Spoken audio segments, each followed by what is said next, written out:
안녕하십니까. 커마19 필기 강사 권우석입니다. 자, 2012년 2회 데이터베이스 일반 기출문제 풀이를 시작하겠습니다. 자, 문제 한번 보도록 하죠.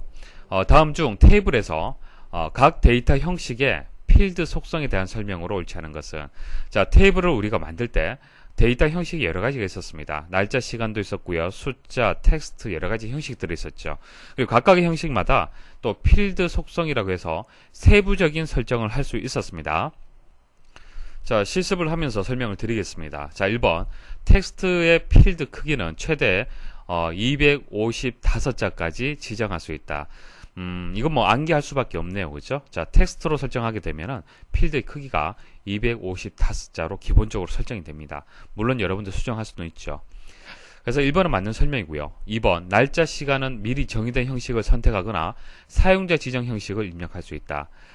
만일 날짜, 시간 형식으로 지정을 하게 되면요, 형식에 가서 기본적으로 제공해주는 형식을 선택할 수도 있습니다. 선택할 수도 있고, 만일 여러분들이 원하는 형식이 없다 그랬을 때는 직접 사용자 지정으로 입력을 할 수 있어요. 연도 2자리, 월 2자리, 일 2자리 이런 식으로 하이픈으로 연결하는 날짜 형식을 또 입력할 수 있습니다. 그래서 미리 정의된 형식을 선택하거나 사용자 지정 형식을 입력할 수 있다. 맞는 설명이죠. 자, 3번 숫자는 필드 크기 속성에서 바이트, 정수, 실수, 통화 중 선택할 수 있다. 통화 이거 조금 문제가 있네요. 자, 보세요. 자, 숫자는요, 뭐 바이트, 정수, 실수, 복제 아이디, 뭐 십진수 이런 식으로 필드의 크기를 선택할 수 있습니다. 자, 통화는요, 데이터 형식에서 통화를 별도로 설정할 수 있도록 되어 있습니다. 그렇죠? 그래서 숫자에는 없습니다. 데이터 형식 숫자에는 없죠. 그래서 3번이 정답이 되겠습니다. 자, 4번 입력 마스크는 데이터 저장 시 입력 마스크 기호와 함께 저장할 것인지의 여부를 설정할 수 있다.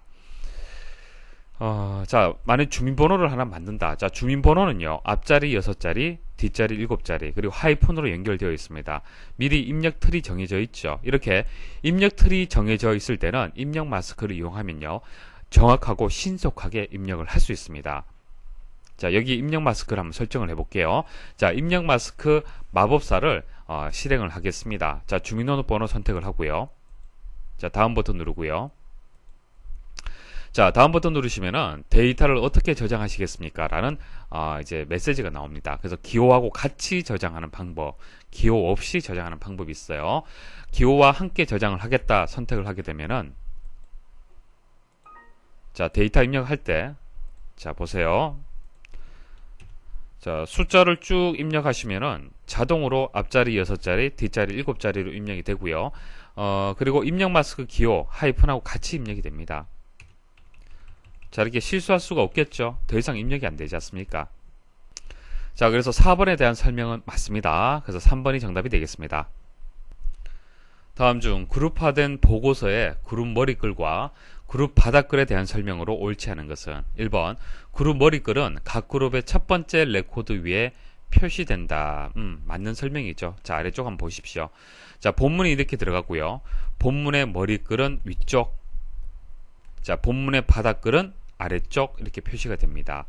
그래서 본문이 쭉 있으면은 그룹화가 되면은 위쪽에 표시가 되기 때문에 첫 번째 레코드 위쪽이라는 설명이 맞습니다. 자, 2번 그룹 바닥글은 각 그룹의 마지막 레코드 아래쪽에 표시가 된다. 이것도 맞는 설명이죠.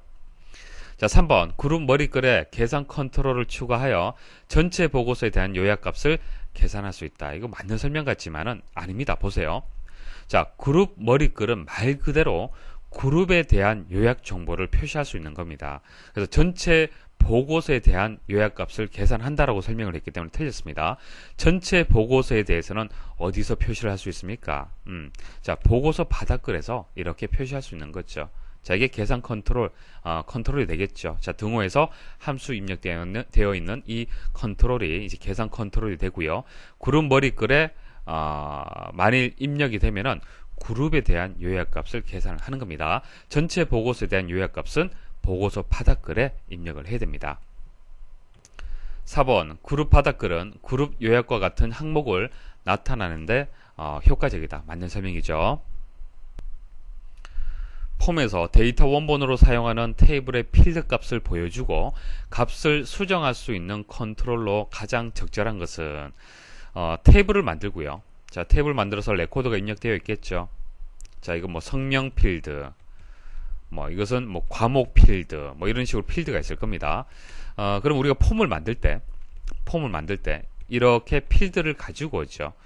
필드의 값을 가지고 와서 이렇게 연결되어서 컨트롤을 만들 수가 있습니다. 이것을 바운드 컨트롤이다, 그렇게 얘기를 하죠. 그래서 그 테이블하고 연결이 되어서 테이블의 값을 이제 폼에서 볼 수도 있고 또 수정도 할 수 있습니다. 자, 컨트롤의 분류를 보시면은 바운드 컨트롤 금방 말씀드린 거죠. 자, 바운드란 뜻이 뭐 연결되어 있다 이런 의미가 있지 않습니까? 그래서 원본 데이터에서 연결되어 있는 컨트롤. 그래서 연결되어 있기 때문에 그대로 화면에서 표시가 되고 또 수정도 할 수 있습니다. 그래서 보통 이제 텍스트 상자 컨트롤, 자, 텍스트 상자 컨트롤에 컨트롤 원본 속성이 있죠. 자, 원본 속성에다가 필드명을 입력하게 되면은 바운드 컨트롤이 만들어지는 겁니다. 자, 언바운드 컨트롤은 반대죠. 반대. 연결되지 않은 컨트롤. 뭐 레이블 같은 경우.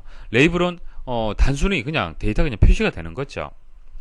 자, 계산 컨트롤은 조금 전에 보여드린 것처럼 등호로 해서 이런 식으로 식이 입력이 되면은 이제 계산 컨트롤이 되겠습니다. 그래서 여기서는 바운드 컨트롤에 대한 설명이 되겠습니다. 다음 중 보고서 작성 시 설정하는 각종 속성에 대한 설명으로 옳지 않은 것은, 자, 보고서를 직접 만들어 보시면은 이해가 쉽습니다. 자, 1번 그룹 머리글의 반복 실행 구역 속성은 해당 머리글의 매 페이지마다 표시할 것인지 여부를 예, 아니오로 설정한다. 자, 해당 머리글을 몇 페이지에 표시를 할 거냐 말 거냐를 설정을 하는데요. 자, 보여드릴게요. 자, 현재 예시는요, 부서명을 그룹화를 시켰습니다. 그래서 머리글이 지금 설정이 되어 있죠. 그래서 그룹의 부서명이 이렇게 그룹화가 되어 있고 머리글이 설정이 되어 있습니다. 근데 자재팀을 보시면요, 자재팀의 레코드의 개수가 30개입니다. 30개는 하나 페이지에 다 입력이 안 됐죠. 그래서 다음 페이지까지 해서 이렇게 레코드가 표시가 되는데, 위쪽에 보시면은 머리글이 한 번 더 표시가 되었죠. 그죠? 자, 이렇게 입력이 되면은 두 번째 페이지에 데이터만 봐서는 분석할 수 없는 팀의 부서명을 쉽게 확인을 할 수 있다는 얘기입니다. 자, 이것을 설정하는 방법을 지금 얘기를 하는 거예요. 설정하는 방법은요, 부서명 머리글을 선택을 하시고 속성에 가시면은 반복 실행 구역이라고 있습니다. 반복 실행 구역이 예로 설정이 되면 됩니다. 만일 아니오라고 설정이 되면요, 자, 기본 설정은 아니오가 되겠습니다. 아니오로 설정이 되면은 두 번째 페이지에 이동을 해도 레코드만 표시가 되지 머리글이 없습니다. 그래서 1번은 맞는 설명이고요. 자, 2번 레이블 컨트롤의 중복 내용 숨기기 속성은 동일한 내용이 입력된 레이블들의 표시 여부를 예, 아니오로 설정한다. 자, 이거 맞는 설명입니까? 자, 레이블 컨트롤 맞습니까? 자, 이 예시에서는 부서명을 그룹화를 해서 머리글을 표시를 했죠. 그래서 부서명은 한 번만 표시가 되면 되기 때문에 부서명은 이제 중복 내용을 숨기기 설정을 합니다. 자, 그럼 부서명이 이렇게 레이블도 있고요, 본문에 있는 텍스트 상자도 있는데요, 어디서 설정하는 겁니까? 그렇죠, 레이블이 아닙니다. 레이블은 그냥 단순히 표시하는 거죠. 한 번만 표시가 되잖아요. 중복될 게 없습니다. 하지만은 레코드를 표시하는 본문 부분에 있는 텍스트 상자는 다르죠.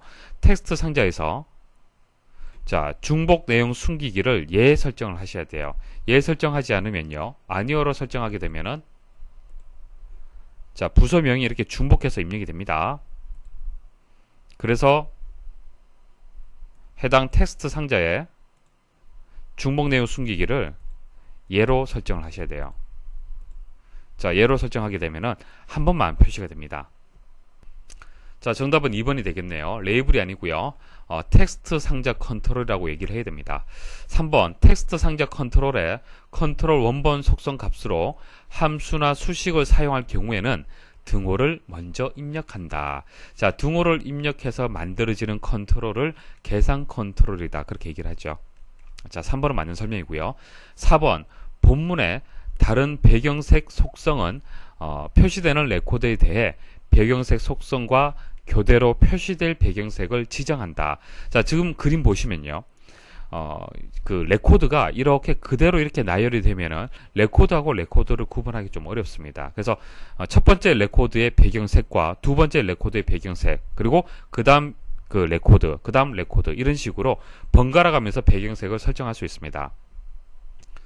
자, 본문을 선택을 하시고요. 본문의 속성 중에서 다른 배경색이라고 있습니다. 다른 배경색. 자, 여기서 선택을 하시면 돼요. 자, 색을 주고요. 자, 어떻습니까? 번갈아 가면서 한 번은 색이었고 한 번은 색이 입력이 되었습니다. 자, 레코드 구분이 좀 쉽겠죠? 자, 이 문제는 2번이 정답이 되겠습니다. 자, 이 문제는 테이블과 테이블 간의 관계를 이해를 해야만 풀이를 할 수가 있습니다. 먼저 설명을 드릴게요. 자, 관계 설정을 하는 방법은 이제 먼저 테이블 두 개를 만드시고요. 자, 기본키 설정하시고 데이터베이스 도구에서 표시 숨기기에 가시면 관계 있습니다. 자, 관계 클릭하시고 테이블 표시 상태에서 두 개의 테이블을 추가를 합니다. 두 개의 테이블을 추가를 하고요. 그리고 상위 테이블에 있는 기본키를 하위 테이블에서 드래그하는 거죠. 드래그를 해서 두 테이블 간의 조인 필드를 연결을 하는 겁니다. 자, 연결을 하게 되면은 관계 편집 창이 이렇게 보여집니다. 여기서 항상 참조 무결성 유지라고 하면은 두 테이블이 이제 조인이 되는 거죠. 연결이 되는 겁니다. 자, 그래서 오른쪽 그림처럼 이제 보일 수가 있는 겁니다. 자, 여기서 아래쪽에 보시면은 관련 필드 모두 업데이트, 관련 레코드 모두 삭제라고 되어 있는데 이게 무슨 뜻이냐? 잘 들으셔야 됩니다. 이해가 안 될 수가 있는데 일단 참조 무결성이 유지가 되려면은 잘 보세요. 상위 테이블에 만일 기본키인 A001, 자, 출판사 코드가 A001이잖아요. 그죠? 그리고 하위 테이블에서 A001을 참조하고 있어요. 참조하고 있으면은 자, 이 A001을 삭제할 수 있습니까? 없습니까? 삭제할 수 없죠. 그게 뭐예요? 참조 무결성이 되는 거잖아요. 그렇죠? 그런데 삭제를 하고 싶을 경우가 분명히 있을 수 있습니다. 이거 삭제하고 싶어요. 삭제하고 싶은데 현재는 이 상태로 설정이 되어 있다라면 삭제 못합니다. 오류 메시지가 나와요. 자, 그런데 오류 메시지 보지 않고 삭제하고 싶다. 삭제하고 싶다. 그런데 만약 이걸 삭제한다라면 참조하고 있는 이것도 같이 삭제를 해야 돼요. 그래서 이제 참조하고 있는 모든 레코드를 많이 삭제를 하겠다. 자, 그때는 이것을 체크를 하시면 됩니다. 관련 레코드 모두 삭제. 그러니까 이거 삭제하면요, 이것도 같이 삭제가 되는 거예요. 이해하시겠습니까? 예. 자, 이렇게 해서 왜 이것을 선택을 하느냐? 왜 선택을 하느냐? 이것은 결과적으로 참조 무결성 위배를 하지 않도록 하기 위해서 그래요. 아예 참조하지 못하는 레코드를 지워버리자는 얘기죠. 여기도 지우고 참조하는 테이블에서도 지워버리면 되잖아요. 그렇죠? 그럼 참조 무결성이 전체적으로 봤을 때는 유지가 되는 겁니다. 강제적으로 삭제를 해버리는 거죠. 그래서 출판사 테이블에서 레코드를 삭제하면 참조하고 있는 도서 테이블의 레코드를 자동으로 삭제하는 선택사항이 되는 겁니다. 이해를 하셔야 돼요. 자, 이렇게 하게 되면 전체적으로는 참조 무결성을 위배하지 않는 겁니다. 참조 무결성을 위배하는 경우는 A001이 있고 여기서 A001을 참조를 하고 있는데 여기에서만 삭제가 되는 거예요. 여기에서만 삭제가 돼버리면 하위 테이블에서는 출판사 코드가 없는데도 도서는 있다라고 되는 거기 때문에 참조 무결성이 위배가 되는 겁니다. 그래서 이것을 해결하기 위해서는 아예 도서 테이블에서 이것도 레코드 지워버리는 거죠. 그래서 관련 레코드 모두 삭제라고 이 부분을 체크를 하게 되면은 이렇게 되는 겁니다. 자, 그다음 관련 필드 모두 업데이트. 뭐 이것도 마찬가지죠. 자, 출판사 테이블에서 기본키. 자, 이것을 이제 변경을 하는 거죠. 자, 이렇게 뭐 A002인데 이것을 A001로 수정을 하는 거예요. 그러면 하위 테이블에서 A001을 많이 참조하고 있는 중이다. 중일 경우에 21로 만일 수정을 해버리면은 자, 이것은 데이터가 참조 무결성을 위배하는 거잖아요. 그렇죠? 자, 그랬을 때 이것을 A001로 바꿔주면 되잖아요. 맞습니까? 그래서 모두 업데이트, 관련 필드 모두 업데이트를 선택을 하게 되면 같이 수정이 됩니다. 다음 중 관계 편집 창의 옵션에 대한 설명으로 옳지 않은 것은 보기 보겠습니다. 1번 항상 참조 무결성 유지를 체크하였으므로 관련된 두 테이블 간의 참조 관계에 문제가 발생하지 않도록 해준다. 자, 항상 참조 무결성 유지가 체크가 되어 있습니다. 뭐 말 그대로입니다. 이렇게 체크가 되어 있으면은 참조 무결성이 유지가 된다는 얘기죠. 그래서 보기에 대한 설명이 맞습니다. 2번 항상 참조 무결성 유지를 체크하고 관련 필드 모두 업데이트를 체크하는 경우 자 관련 필드 모두 업데이트 만일 체크를 한다라고 가정을 한다는 얘기죠. 자 체크하는 경우 관계 테이블의 필드를 수정하면 기본 테이블의 해당 필드도 자동으로 수정된다. 자 이거 이해 잘 하셔야겠죠. 지금 보기에서 얘기하는 것은 관계 테이블 자 관계 테이블에서 학과명이 수정이 된다는 얘기예요. 자 이게 수정이 되면은 이제 기본 테이블에 있는 자 테이블에 있는 학과명도 이어서 같이 수정이 돼야 된다 그런 뜻입니다. 근데 이거 반대로 좀 설명을 하고 있어요. 일단 테이블에 있는 이 기본 키가 중요한 겁니다. 이 기본 키. 자 그다음 이것은 외래키 역할을 하는 겁니다. 자 그래서 외래키가 주가 되는 것이 아니고요. 기본 키가 주가 되는 거예요. 그래서 기본 키가 변경이 된다라면은 참조하고 있는 외래키가 같이 변경이 된다. 그런 뜻이 되는 겁니다. 자, 그래서 바르게 고치면요. 기본 테이블에 있는 학과 테이블에 학과명을 수정할 때 관련 테이블인 동아리 회원의 학과명이 자동으로 수정이 된다라고 설명을 해야 됩니다. 그래서 관련 필드 모두 업데이트에 대한 설명이 2번에 대한 설명이 틀렸습니다. 자, 3번. 항상 참조 무결성 유지를 체크하고 관련 레코드 모두 삭제를 체크하지 않을 경우 관계 테이블에서 참조하고 있는 학과명을 갖는 기본 테이블에 해당 레코드는 삭제할 수 없다. 자, 결론 한번 보십시오. 삭제할 수 없다라는 이 설명, 이게 맞는 거예요. 여기 관련 레코드 모두 삭제가, 체크가 이제 만일 된다, 되지 않는다, 그럴 수가 있는데, 만일 체크가 된다라면은, 조금 전처럼, 만일 이 기본 키가 변경이 되잖아요. 그죠? 변경이 되면은, 참조하고 있는 그 이제 관계 테이블에 있는 학과명이 해당 값이 이제 삭제가 돼야 되는 겁니다. 만약 체크가 되지 않으면 어떻게 되는 겁니까? 삭제할 수 없는 것이죠. 그래서 3번은 맞는 설명입니다. 자, 4번 관계 테이블에 레코드를 삭제하는 경우 옵션을 어떻게 설정하든 관계없이 참조 무결성의 유지에는 아무런 문제가 발생하지 않는다. 자, 관계 테이블에 있는 레코드라는 것은, 자, 이 부분은 이제 학과명을 포함해서 이제 삭제가 된다는 뜻인데요. 여기 A001이 있고, 여기 A001이 있어요. 이제 같다 하더라도 이거 삭제하는 건 상관이 없습니다. 기본키 삭제하는 것은 문제가 돼요. 하지만은, 이제 관계 테이블에 있는 그 외래키 역할을 하는 A001, 자, 학과명을 삭제하는 것은 상관없습니다. 어차피, 이 값에서 기본키를 참조하는 것이죠. 참조하고요. 참조하려는 이 레코드 자체가 삭제가 된다라면은 그 문제가 되지는 않습니다. 기본키가 삭제되는 것이 문제가 되는 거예요. 그래서 4번에 대한 설명이 맞습니다. 다음 중 폼이 다음과 같은 형태로 표시되는 경우 설정된 폼의 기본 보기 속성의 값으로 옳은 것은 자, 우리 폼에 보시면 폼을 이제 보는 방식이 여러 가지가 있습니다. 자, 보세요. 폼에 보시면은 속성 중에서 기본 보기라는 게 있습니다. 기본 보기. 현재 단일 폼으로 되어 있죠. 단일 폼. 한 개만 표시를 한다는 뜻이에요. 자, 그래서 폼 보기로 가시면은 레코드가 이렇게 한 개만 표시가 되는 겁니다. 이게 폼 화면에 하나만 표시가 된다. 그런 뜻이 되는 거고요. 자, 이것을 연속 폼으로 한번 바꿔보겠습니다. 자, 연속 폼으로 바꾸게 되면은 자, 이렇게 여러 개의 레코드가 한 화면에 다 표시가 되는 거예요. 자, 문제에서 주어진 그림 한번 보십시오. 폼 하나에 학번, 성명, 전화번호라는 이 레코드가 계속 연속되게 지금 출력이 되었습니다. 그래서 정답은 2번이 되겠습니다. 자, 나머지는 출제가 될 때 다시 말씀을 드리겠습니다. 일단 단일 폼하고 연속 폼에 대한 차이점만 정확하게 이해를 하시면 됩니다. 다음 중 1, 2, 78까지 입력되어 있는 회원번호 필드의 값을 001, 002, 078과 같이 세 자리 문자 형태로 변경하려고 할 때 SQL문으로 옳은 것은 자, 문제를 이해를 해보시면요. 일단 한 자리 또는 두 자리로 일단 입력이 된다는 얘기죠. 입력되어 있는데 이것을 세 자리 형태로 해서 이제 자릿수를 더 늘린다는 얘기입니다. 자, 그렇게 이제 하려면은 SQL문은 어떻게 입력을 해야 되느냐? 그게 문제가 되겠습니다. 일단 그 내용 데이터를 변경하는 것은 갱신하는 것은 업데이트 셋 이용을 해야 됩니다. 그래서 앞부분은 문제가 되지 않죠. 보기가 다 동일하고요. 중요한 것은 뒷부분이 되겠습니다. 자, 회원 번호를 어떻게 갱신을 할 거냐, 그게 중요한 것이죠. 자, 현재 회원 번호를 어떻게 하면 되겠습니까? 어떻게 하면 될까요? 자, 보세요. 자, 라이트 함수하고 레프트 함수를 이용을 했는데요. 일단 라이트 함수를 이용한 정답 먼저 한번 보겠습니다. 자, 라이트 함수는 뭐죠? 라이트 함수는 문자열을 이제 추출을 하는데 대상이 되는 텍스트에서 개수만큼 오른쪽에서 추출을 하는 겁니다. 그래서 이 부분이 이제 텍스트가 되는 거고요. 뒷부분이 이제 추출할 개수가 되는 거죠.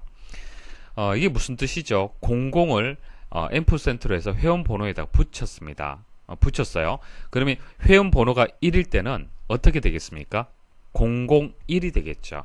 001. 자, 2가 될 때는 002가 될 거고요. 78이라면은 0078이 될 겁니다. 맞습니까? 자, 대상이 되는 텍스트는 값이 이렇게 바뀝니다. 자, 그러면 문제에 맞도록 추출을 하려면요. 어떻게 추출하면 되겠습니까? 그렇죠. 오른쪽에서 세 문자만 추출하는 거예요. 오른쪽에서 세 개의 문자만. 자, 그러면 001, 002, 078 추출이 되겠죠. 그래서 문제에서 요구한 대로 추출을 할 수 있습니다. 자, 이런 것은 뭐 문제 보고 여러분들이 판단할 수 있으면 돼요. 자, 이런 식으로 라이트 함수를 이용을 해서 세 자리로 추출할 수 있다는 것을 이해만 할 수 있으면 됩니다. 그래서 1번이 정답이 되겠습니다. 다음 중 하위 보고서에 대한 설명으로 옳지 않은 것은, 자, 하위 폼에 대해서 개념 여러분들 다 아시죠?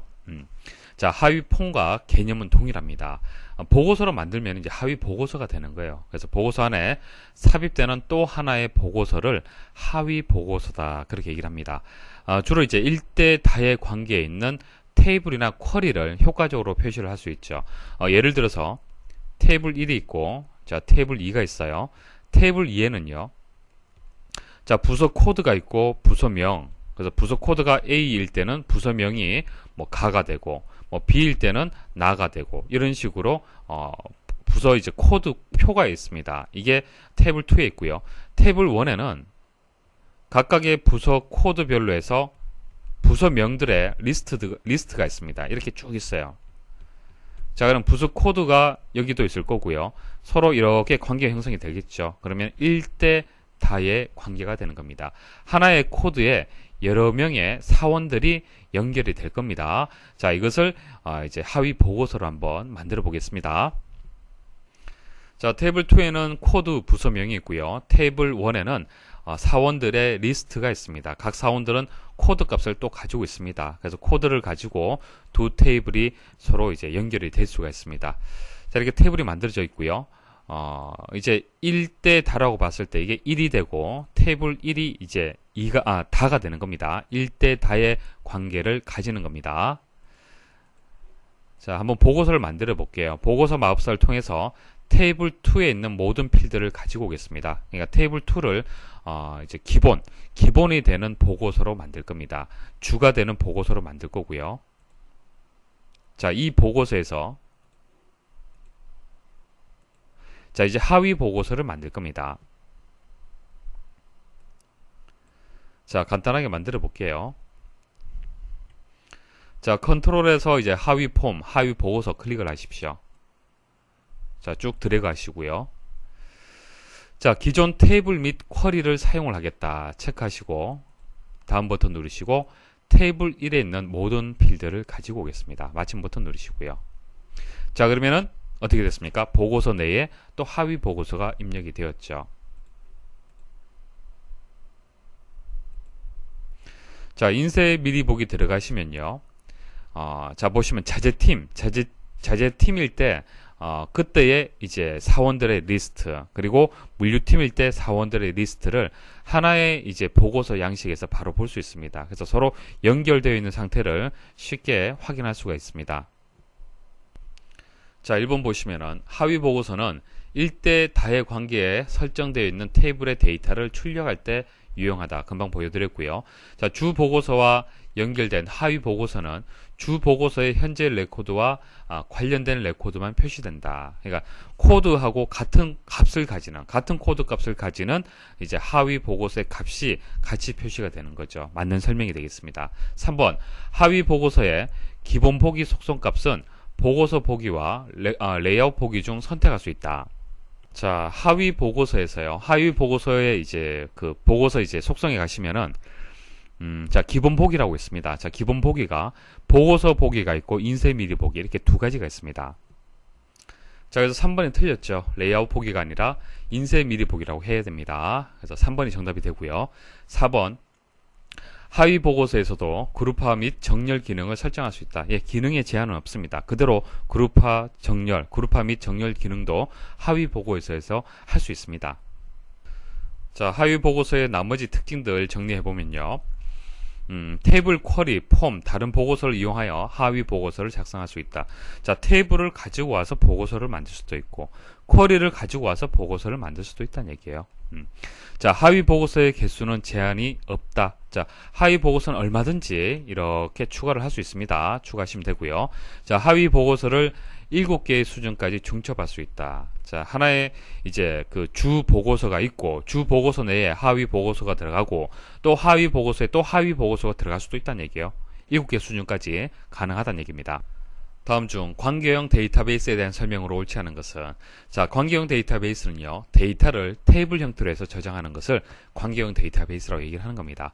자, 아래쪽에 보시면 몇 가지 용어들이 나오죠. 자, 이것을 테이블이라고 얘기를 하고, 자, 행은 레코드고 열은 속성이죠. 속성. 자, 필드라고 부릅니다. 자, 기본 용어 여러분들 알고 계셔야 됩니다. 자, 1번 한번 보도록 하죠. 자, 테이블에서 행은 각 속성들의 값을 나타내게 되고, 열은 하나의 레코드에 대한 여러 속성들의 묶음이 된다. 이거 바뀌었죠? 보세요. 자, 열이 아니고 행이죠. 행은 뭡니까? 레코드잖아요. 그렇죠? 레코드는 여러 속성들의 묶음이 된다라는 설명이 맞습니다. 이것도 열이 되는 거죠. 자, 열은 속성의 값을 나타내는 거죠. 속성, 학번의 속성, 이름 속성, 주소 속성의 값을 나타내는 겁니다. 그래서 속성은 열, 레코드는 행이죠. 자, 1번이 정답이 되겠습니다. 2번, 관계형 데이터베이스에서 각각의 열은 대상의 속성을 나타낸다. 자, 열은 속성 맞죠?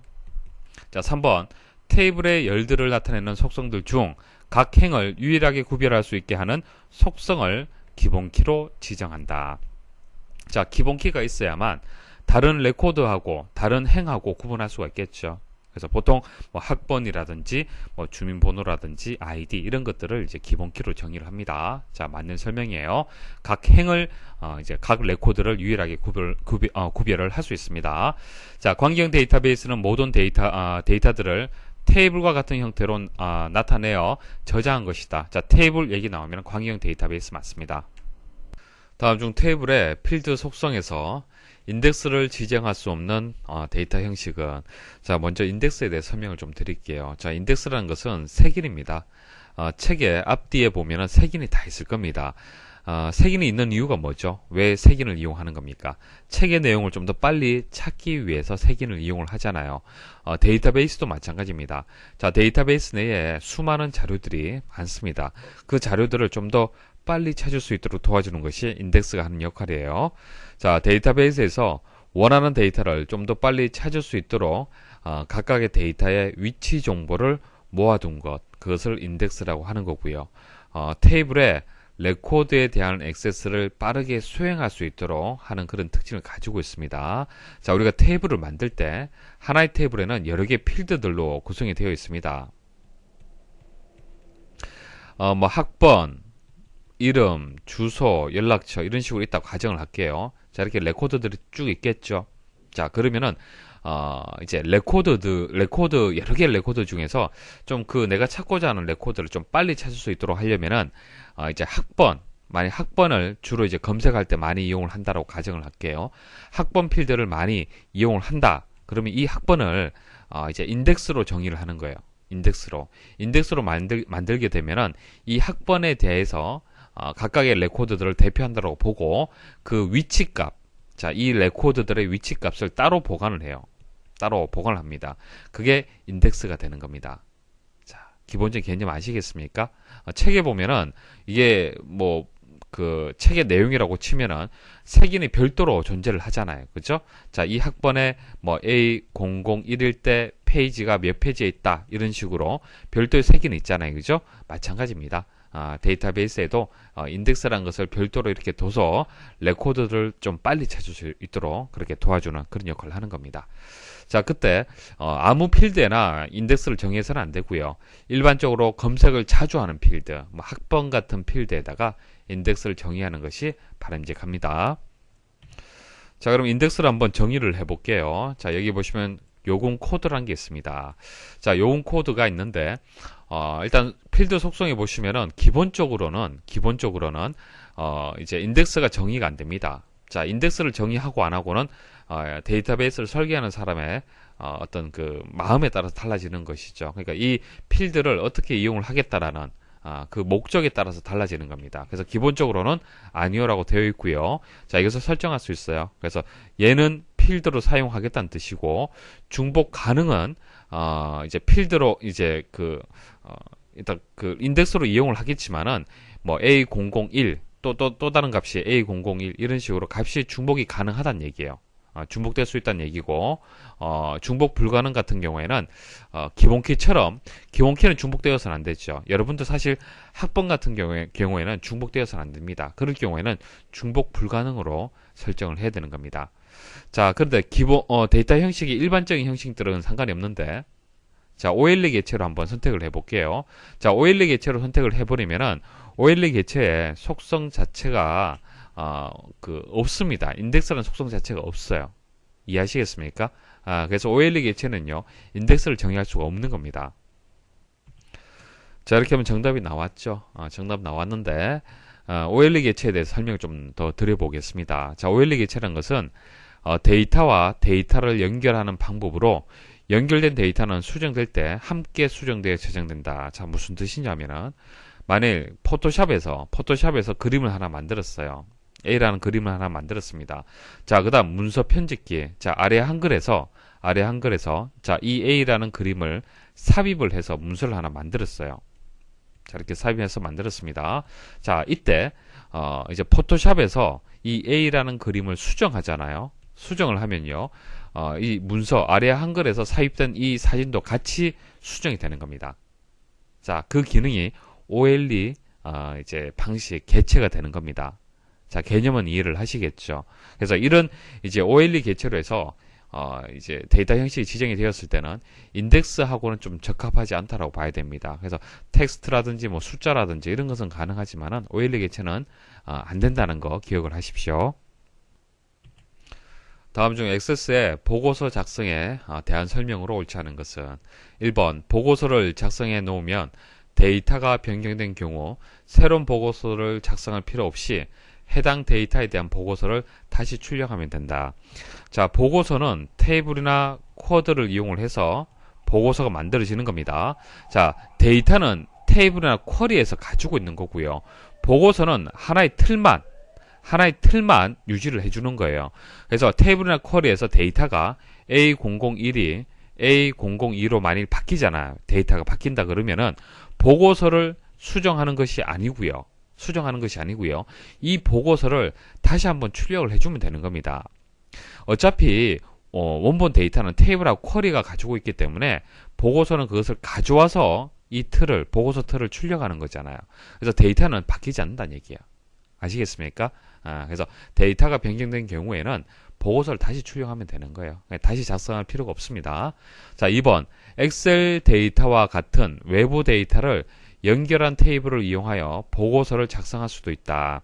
자, 금방 말씀드렸다시피 보고서는 테이블이나 쿼리를 이용해서 보고서를 만든다. 그렇게 말씀을 드렸어요.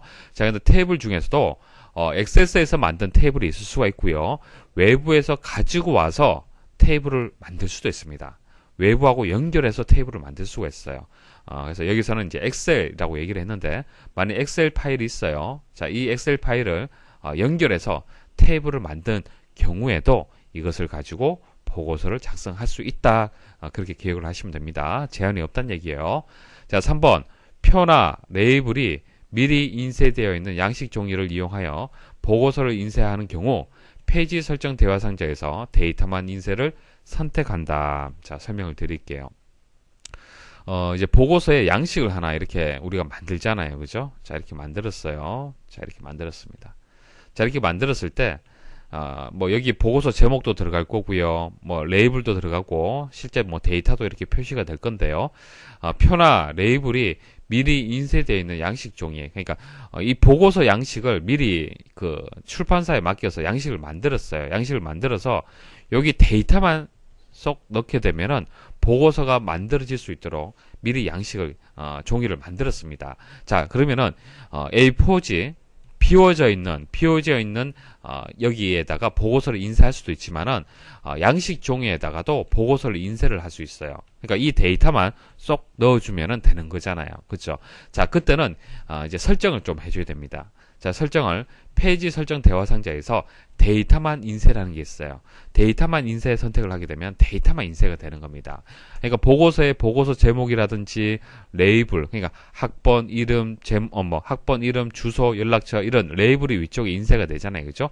자, 이런 것이 인쇄가 되는 것이 아니라 실제 레이블에 있는 이 값들만 인쇄가 되도록 하려면은 데이터만 인쇄를 선택을 하면 된다는 얘기예요. 4번 텍스트 상자나 콤보 상자와 같은 컨트롤을 이용하는 경우 보고서에서 테이블의 데이터를 수정할 수 있다. 주의를 하셔야 됩니다. 자, 보고서하고 폼하고 달라요. 자, 폼 같은 경우에는 데이터를 입력, 편집 작업을 할 수 있습니다. 할 수 있는데 보고서는요, 출력용입니다. 출력. 오로지 출력하기 위해서 만들어지는 객체예요. 그래서 편집을 할 수 없습니다. 자, 이거 꼭 기억을 하십시오. 그래서 4번이 정답이 되겠습니다. 다음 중 폼에 관한 설명으로 틀린 것은, 자, 폼은 데이터의 입력, 편집, 작업 등을 위한 사용자와의 인터페이스로 테이블, 쿼리, SQL문 등을 원본으로 작성한다. 자, 쿼리가 SQL문으로 만들어지는 거잖아요. 그죠? 그래서 테이블, 쿼리, SQL문 모두 폼의 원본으로 사용이 가능합니다. 자, 캡션 속성을 이용하여 폼의 이름을 변경할 수 있다. 자, 폼의 이름을 변경하는 것은, 자, 폼 그 화면의 왼쪽에 보시면은 그 가까이 개체를 볼 수 있는 이제 창이 있죠. 그 창에서 선택을 하고 오른쪽 버튼 클릭을 하게 되면은 이름 바꾸기라는 메뉴가 있습니다. 여기서 설정을 하면 되고요. 이제 그 폼의 속성에서 이제 캡션은요. 자, 여기 보시면 아시겠지만 제목 표시줄에 표시될 텍스트를 설정하는 거예요. 자, 여기서 선택을 하시면 됩니다. 그래서 2번에 대한 설명이 틀렸어요. 폼의 이름이 아니고요. 제목 표시줄에 텍스트를 설정을 하는 겁니다. 자, 3번 그림 속성을 이용하여 그림을 폼 배경으로 넣을 수 있다. 가능합니다. 그림 속성이라는 게 있고요. 자, 기본 보기 속성에는 단일 폼, 연속 폼, 데이터 시트 등이 있다. 맞는 설명이 있죠. 자, 단일 폼은 레코드 하나. 자, 연속 폼은 여러 개. 데이터 시트도 뭐 연속 폼하고 비슷한데요. 행과 열로 구성되도록 보여지게 하는 겁니다. 자, 그 외에 픽업 테이블, 픽업 차트, 분할 표시 폼 이런 것들이 있습니다. 다음 중 데이터베이스 내에 정보를 검색, 추가, 삭제, 수정할 수 있는 데이터베이스 언어를 의미하는 것은, 자, 데이터베이스 언어의 종류가 세 가지가 있습니다. DDL, DML, DCL, 정의어, 조작어, 제어. 자, 자주 출제되는 문제입니다. 자, 정의어는요, 쉽게 말씀드리면은 테이블을 이렇게 틀을 만드는 겁니다. 일단 테이블에 틀이 있어야만 레코드가 삽입이 될 수가 있잖아요. 그죠? 데이터를 넣을 수가 있습니다. 자, 아이디, 이름, 뭐 주소, 연락처. 일단 데이터베이스를 관리하는 사람이 이런 틀을 만들어 둬야만 여러분들이 회원가입을 해서 정보를 삽입할 수가 있는 거예요. 그래서 이 틀을 만드는 거, 그것을 정의어라고 얘기를 하는 겁니다. 자, 그 다음 조작어라는 것은 데이터를 인서트, 삽입하고요. 자, 그 다음 삽입한 것을 뭐 수정할 수도 있겠죠. 업데이트, 수정할 수도 있겠죠. 그러니까 여러분들 회원가입하면은 여러분들 정보가 이렇게 데이터베이스에 저장이 됩니다. 쭉 저장이 되면은 뭐 주소가 변경될 수도 있잖아요. 그죠? 그때는 업데이트 명령어가 되는 거고요. 그 다음 여러분들 정보를 여러분들이 뭐 검색을 한다든지 해서 셀렉트해서 검색을 할 수도 있고요. 여러분들 탈퇴한다라 그러면 딜리트해서 삭제가 또 됩니다. 그래서 이런 데이터를 정보를 조작하는 것을 DML이라고 얘기를 하는 겁니다. 그럼 여기서 정답이 뭐가 되겠습니까? 검색, 추가, 삭제, 수정이라고 얘기를 했기 때문에 DML이 정답이 되는 거예요. 자, 그 다음 DCL이 있습니다. DCL 제어. 자, 이것은 좀 복잡한 기능이라고 보시면 됩니다. 여러분들 회원가입을 하고요. 이제 회원 가입만 한다 그러면은 그것은 이제 일반 아이디가 되는 것이죠. 무료 아이디를 무료 권한을 가지고 있는 겁니다. 일반 아이디가 되는 거고, 이제 여기서 이제 수강 신청을 해서 그 뭐 수강 금액을 송금을 한다든지 결제를 하잖아요. 그죠? 결제를 하면 이제 정회원 권한을 가지는 거잖아요. 자, 이와 같이 어떤 권한을 부여하고 취소하는 그런 역할이라든지 뭐 트랜잭션이라든지 뭐 보안이라든지 이런 좀 어려운 개념들, 자, 그런 것들을 제어하는 것을 제어라고 얘기를 하는 겁니다. 다음 중 키의 개념에 대한 설명으로 옳지 않은 것은, 자, 일단 키의 개념을 말씀을 드릴게요. 자, 슈퍼키 먼저 말씀드리겠습니다. 자, 슈퍼키는요, 한 릴레이션, 자, 릴레이션은 테이블이 되는 겁니다. 자, 한 릴레이션 내에 있는 속성들의 집합으로 구성된 키를 말하는 겁니다. 자, 회원 테이블이 있습니다. 회원 테이블이 있으면요, 자, 집합으로만 구성을 해주면 되는 거예요. 그냥 학번, 이름, 주소, 주인번호 이거 묶어서 뭐 슈퍼키가 되는 거예요. 이렇게 해서 이렇게 묶을 수도 있고, 뭐 이렇게 묶을 수도 있고, 뭐 다양하게 얼마든지 묶을 수가 있겠죠. 그래서 뭐 중복되지 않게만 묶어주시면 되는 겁니다. 이것을 슈퍼키라고 하는 겁니다. 그러니까 한 테이블에는, 한 릴레이션에는 수없이 많은 슈퍼키가 만들어질 겁니다. 자, 그 중에서 후보키. 자, 후보키는 한 릴레이션 내에 있는 모든 튜플들을 유일하게 식별할 수 있는 하나 또는 몇 개의 속성들의 집합이다. 자, 이제 조금씩 좀 어려워지는 내용들이 나옵니다. 자, 회원 테이블에서 한번 보십시오. 자, 여기서 중요한 것은요, 모든 튜플들을 유일하게 식별할 수 있어야 돼요. 식별할 수 있는 대표 필드 어떤 것들이 있겠습니까? 이름, 가능하겠네요. 주인번호 가능하겠죠. 그러니까 학번은 중복이 안 되잖아요. 중복이 안 되기 때문에 식별 가능하다는 얘기입니다. 됐습니까? 자, 주인번호도 그 중복이 안 되잖아요. 식별 가능하다는 얘기예요. 이런 것들이 이제 후보키가 되는 겁니다. 됐죠? 자, 기본 키는요, 후보키 중에서 선택한 키를 얘기를 하는 겁니다. 학번도 있고 주인번호가 있는데, 보통은 학번을 이제 기본 키로 정의를 합니다. 왜냐면은, 우리가 이제 그 기본 키는요, 검색을 한다든지 여러 가지 목적으로 많이 이용을 할 겁니다. 그래서 가급적이면은 짧은 것이 좋아요. 그래서 주인번호는 좀 길잖아요. 그렇죠? 그래서 학번을 주로 이제 선택을 합니다. 그래서 기본 키는요, 후보 키 중에서 선택한 키가 기본 키가 되고요. 기본 키는 중복되어서는 안 되고요. 널 값, 그러니까 비워진 값이 존재해서는 안 됩니다. 자, 기사 퍼스트 회원이라면은 반드시 아이디라는 것이 분명히 발급이 돼야 되고요. 학교 구성원이라면 학번이 분명히 발급이 되어 있어야 되는 겁니다.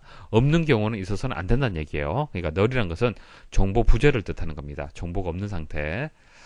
자, 그래서 기본 키를 학번을 선택할 수도 있고 주인번호를 선택할 수도 있죠. 자, 그렇게 되는 거고, 만일 학번을 주인번호로 선택을 했다 그러면은 남는 것이 주인번호가 남잖아요. 그죠? 그게 대체키가 되는 겁니다. 다른 게 아니고. 자, 그래서 슈퍼키, 후보키, 기본키, 대체키 차이점 아시겠습니까? 자, 그림을 통해서 말씀을 드리면은 슈퍼키가 제일 바깥쪽에 있고요. 슈퍼키에서 후보키가 만들어지고, 후보키에서 선택된 키가 기본키가 되고, 선택되지 못한 키가 대체키가 되는 겁니다. 자, 외래키라는 것도 있는데, 외래키는 조금 다른 개념이에요. 다음에 자세히 말씀을 드릴 건데, 테이블이 하나가 있는 것이 아니고요. 테이블이 이렇게 두 개가 있을 때, 테이블과 테이블 간에 참조라는 관계가 있습니다. 참조라는 관계가 있어요. 자, 참조라는 얘기가 나오고요. 뭐 기본 키라는 설명이 나오면은 그때 이제 그 해당되는 키가 이제 외래키라고 보시면 됩니다. 자, 이것은 뭐 다음에 자세히 말씀을 드릴 거고요. 그래서 한번 쭉 읽어 보시면은 4번이 정답이 되겠습니다. 자, 후보키 중에서 기본키로 정의되지 않은 나머지 후보키는 외래키가 아니고요. 대체키가 되는 것입니다. 다음 중 회원 테이블에서 정회원과 준회원의 이름과 가입일, 등급 정보를 조회하는 SQL문으로 옳은 것은, 단 회원 테이블에는 회원 번호, 성명, 가입일, 연락처, 등급 등의 필드가 있으며, 등급 필드에는 정회원, 준회원, 예비회원과 같은 문자열 데이터가 저장되어 있다. 자, 문제 이해를 하시겠습니까? 테이블이 있는데 그 이름이 이제 회원 테이블이 되고요. 속성은, 필드는 이런 값들로 이런 이제 필드로 되어 있습니다. 이런 필드로 되어 있고요. 검색하고자 하는 것은, 조회하고자 하는 것은 이름, 가입일, 등급, 이 세 가지의 필드를 조회하고자 하는 겁니다. 자, 그리고 조건이 있죠. 정회원과 준회원. 정회원하고 준회원은 등급에 이제 데이터가 입력이 되어 있습니다. 자, 그럼 어떻게 하면 되겠습니까? select 문 이용하셔야겠죠? 자, select from where. select 다음에는 검색하고자 하는 필드명, 이름, 가입일, 등급. from 다음에는 테이블명. 자, where절 아래쪽은 뭡니까? 조건이죠. 조건은 뭐죠? 자, 등급에서 정회원과 준회원. 자, 이렇게 다중값을 이제 조건으로 입력을 할 때는 in 연산자 이용하면 쉽습니다. in해서 괄호 열고 두 가지 조건을 그대로 쉼표로 해서 입력을 하시면 됩니다. 자, 1번이 정답이 돼요. 1번이 정답이 되고요. 자, 나머지 한번 보도록 하죠. 자, 2번.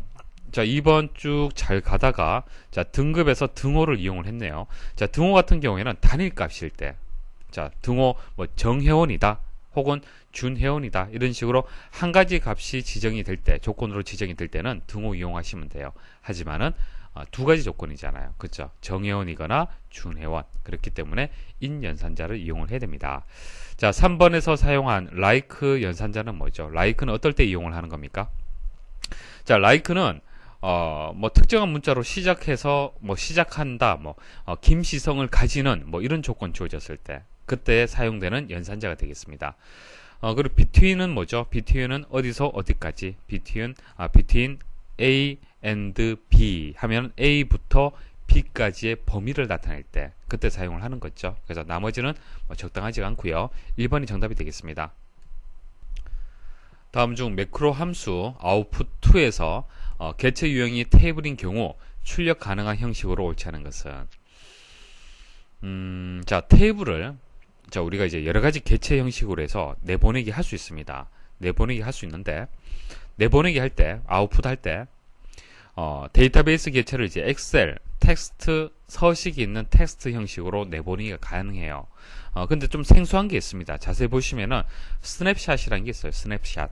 자, 스냅샷은요, 뭐 예를 들어서 동영상이 있으면은 동영상에서 일부분의 어떤 이미지를 이제 빼낼 때, 떼어낼 때 그것을 우리는 스냅샷이다 그렇게 얘기를 하죠. 그래서 이 동영상에서 대표가 되는 이미지 하나를 떼어낼 때 그것을 스냅샷이다 그렇게 얘기를 하는 겁니다. 그래서 변화하는 장면을 인위적으로 연출하지 않고 재빨리 촬영해서 기록한 사진을 뜻하는 거예요. 그래서 4번은 여기서 해당 사항이 없습니다.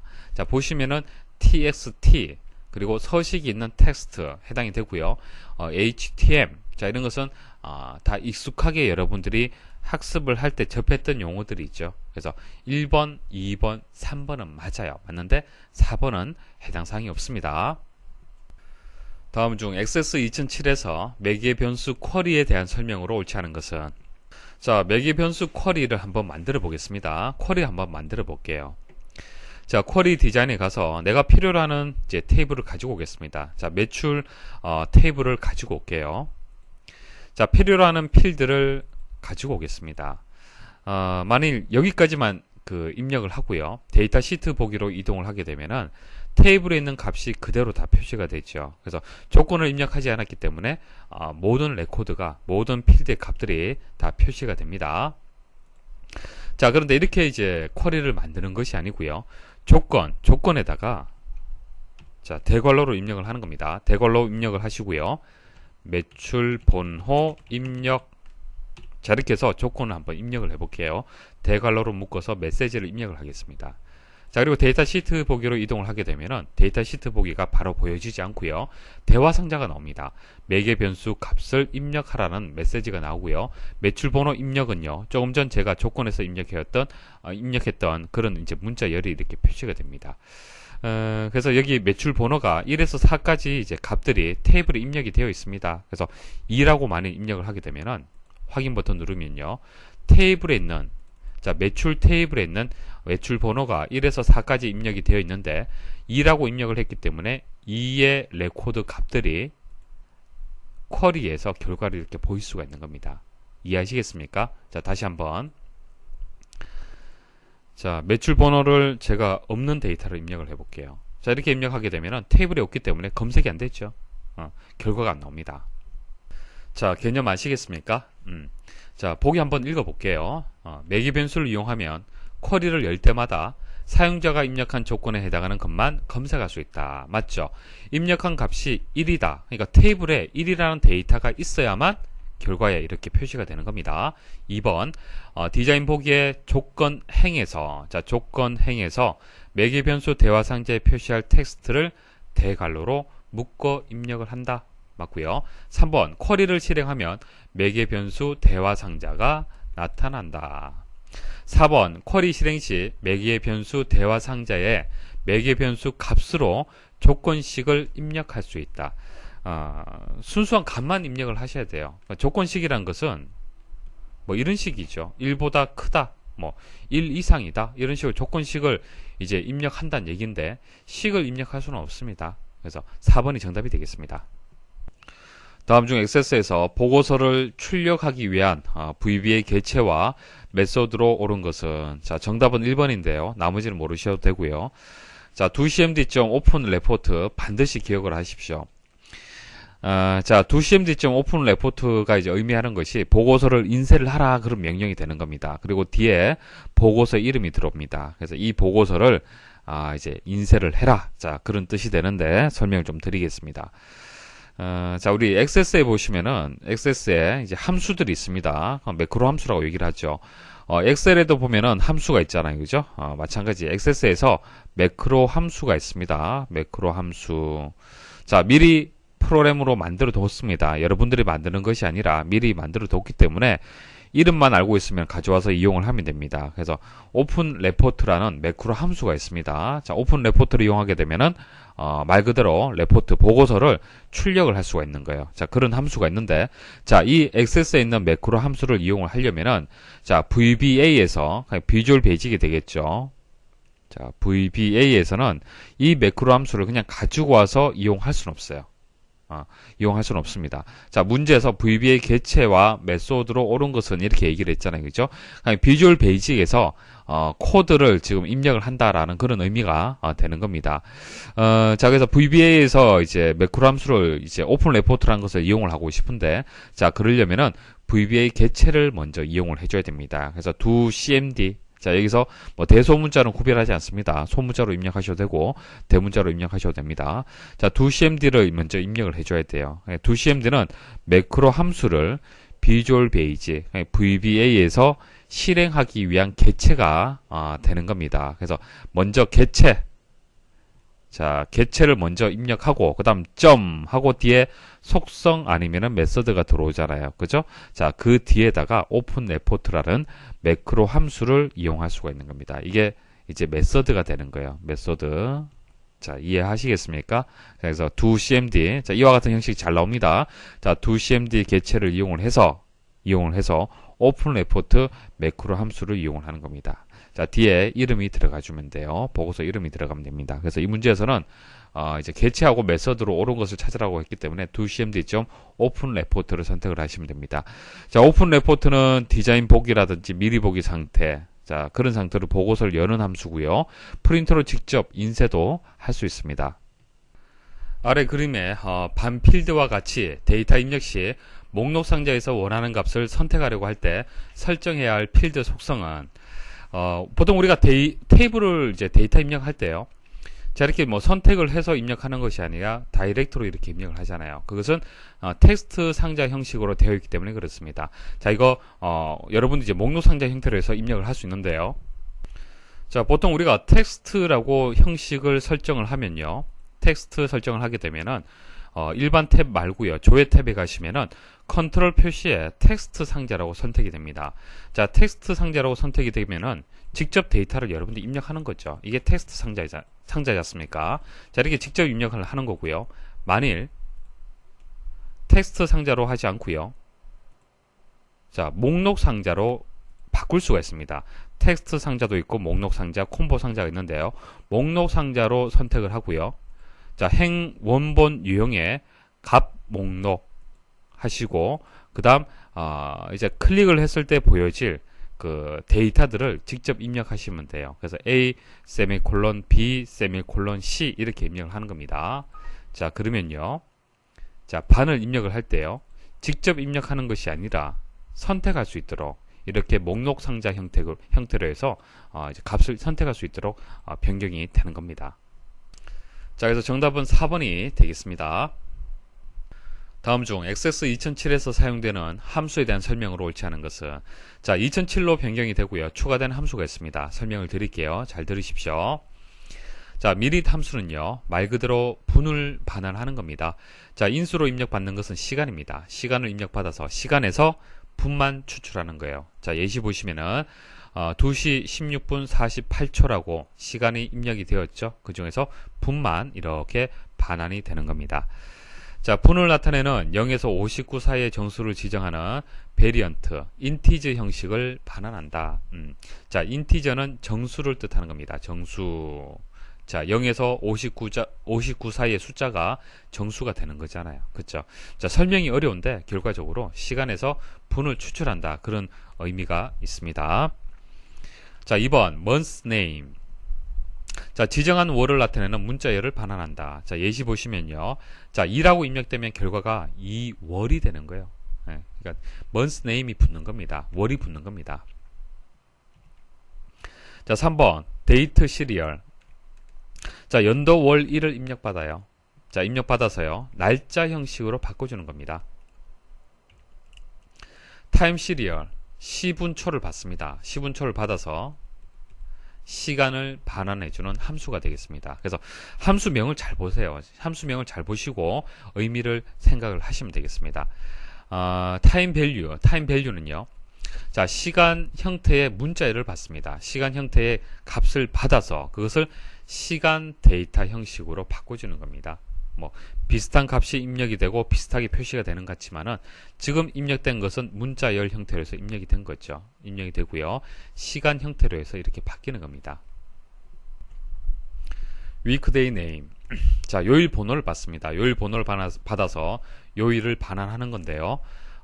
이제 요일 번호가 1일 때는 일요일이 되는 거고요. 2일 때는 월요일, 3일 때는 화요일. 자, 이렇게 미리 정해져 있습니다.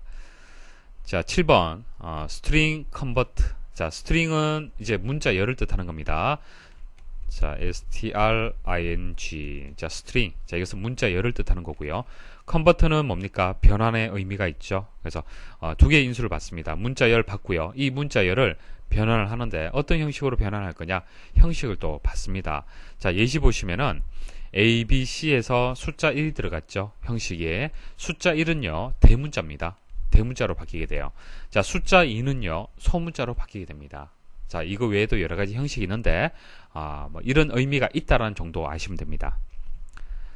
자, 8번, string reverse. 자, 이것은 역순입니다. 역순. 그래서 A, B, C가 들어가면요, CBA로 반환이 되는 겁니다. 자, 이제 답을 찾을 수가 있겠죠. 자, 1번, minute. 분을 나타내는 0에서 59 사이의 정수를 반환한다. 맞죠? time serial. 특정 시만을 나타내는 시간이 포함된 데이트 형식을 반환한다. 자, 날짜 형식을 반환한다는 것은 맞는데 특정 시만을 반환하는 것이 아니죠. 특정 시, 분, 초를 나타내는 시간을 반환하는 겁니다. 자, 그래서 2번이 정답이 되겠습니다. 자, 함수들 꼭 기억을 하십시오.